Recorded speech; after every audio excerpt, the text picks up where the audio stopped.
Let me guess. You've got Facebook albums full of photos. You have photos on your computer desktop, on your mobile phone, on your bedroom wall. You see photos in magazines and newspapers on the sides of buses, and of course in your family albums. We take photos for granted in a major way. But creating a picture that looked exactly like the person or thing that you were photographing wasn't always obvious. In fact, in the past, it was a big mystery. How could you, in essence, take your reflection in the mirror and freeze it in there? In the 9th century, the Arab scientist Al-Hazen had come up with the idea of using the camera obscura, which was literally a dark room or box with a single small hole in one side that let light through. This would project the image outside into the wall inside.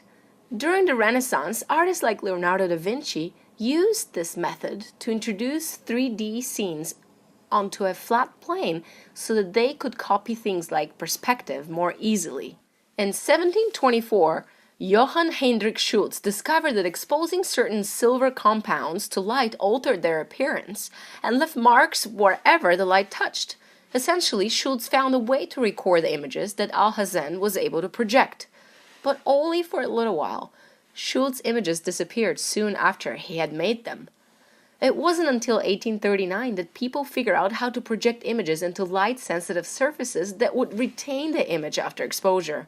And thus, photography was born. At that point, it was mostly two inventors who fought for the best way to make photos. One was British scientist Henry Fox Talbot, whose calotype process used paper and allowed many copies to be made from a single negative. The other inventor, Louis Daguerre, was an artist and chemist in France. He developed something called a daguerreotype, which used a silvered plate and which produced a sharper image. But the daguerreotype could only make positive images, so copies had to be made by taking another photo. In the end, the daguerreotype won out as the first commercially successful photographic process, mostly because the government made it freely available to the public. So now that photography was available, getting a picture of yourself would be a snap, right? Well, not exactly.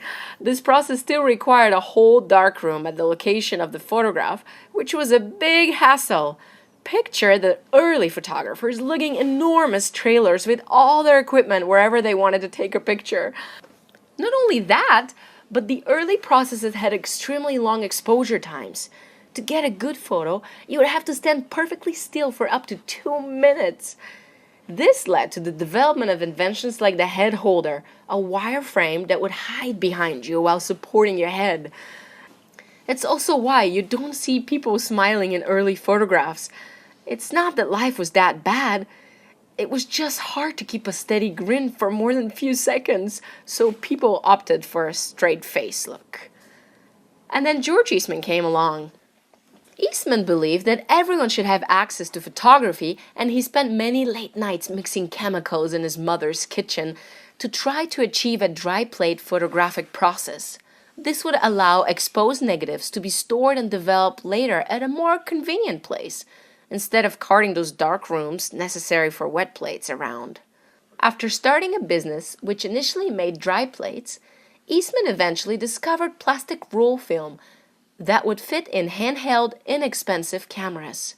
These cameras sold by the millions under the tagline, "You push the button, we do the rest." While Eastman was largely responsible for making photography a universal pastime, even he could not have dreamed of the ways photography had since shaped the world. It's now estimated that over 380 billion photographs are taken each year. That's more photographs each day than were taken in the first 100 years after photography was invented. Say cheese!